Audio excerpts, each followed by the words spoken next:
Hello, my name is Kieran Hayes and welcome to my TTArtisan's 40mm f2 lens review. This is an autofocus full frame lens for the Nikon Z mount. And today I'm going to be talking you through my thoughts on it, including its build quality, what it's like to use, sharpness, rendering, distortion, and more. So come on, let's get into it and I'll tell you all about it.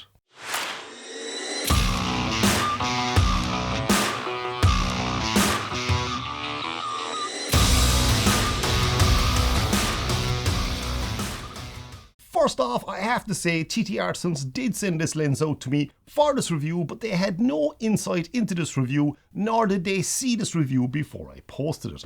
So in short, these are my own thoughts on this nifty little lens. Now, considering this lens costs about $186, that's already piqued my interest, and I couldn't wait to pop the box open and see just how good the build quality was for that price.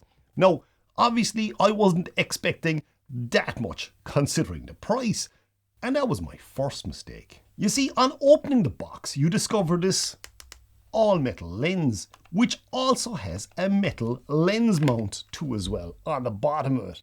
So that is a massive positive straight away from a build perspective, but there's more to a lens than the body and the mount.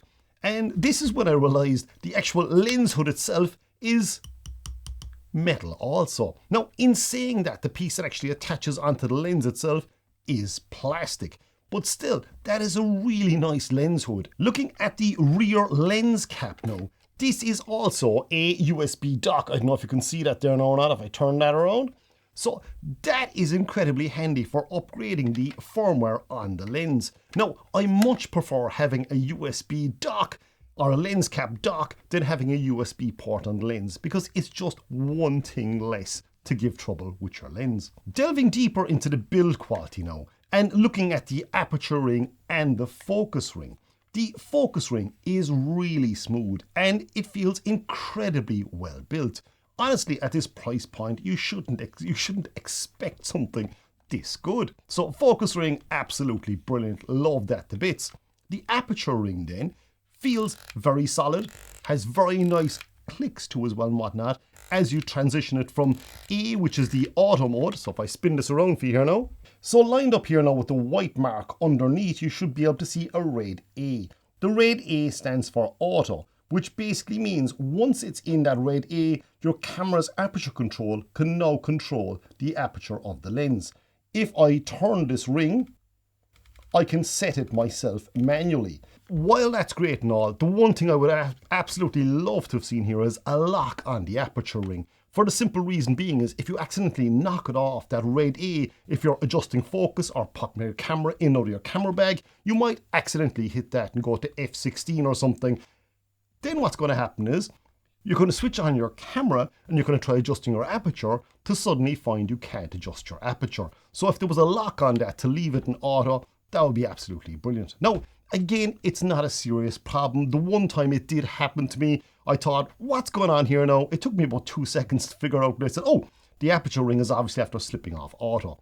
Popped it back into auto, and away the camera worked beautifully again. Overall though, the build quality is amazing for the money, and the metal body and lens mount is a step up from the all plastic Nikon Z 40mm f2 lens. Now this brings us to, who is this lens for? Well, it's great for a whole load of uses, or what I think is a whole load of uses anyway, like street photography because of its small size and shape, which means it's not as imposing or serious looking as, let's say, the likes of the Nikon Z 50mm f1.2 lens, for example.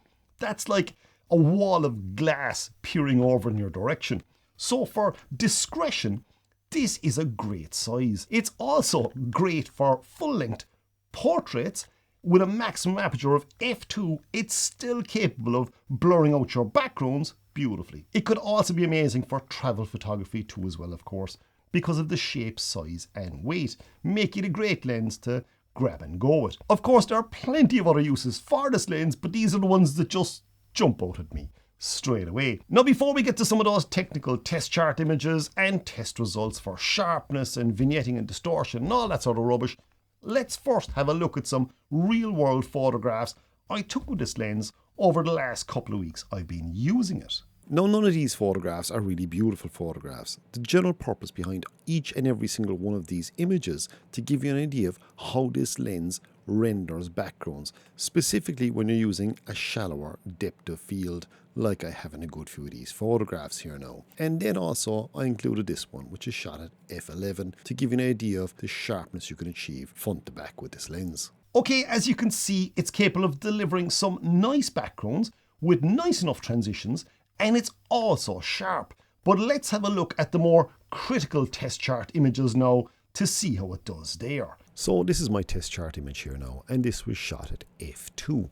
And when we zoom into 100% on the center of the image, no, but you can see it's not pin sharp really. This is at f2. Going to f2.8, there isn't a massive difference. f4, again, not a huge difference. f5.6, again, not really a massive difference.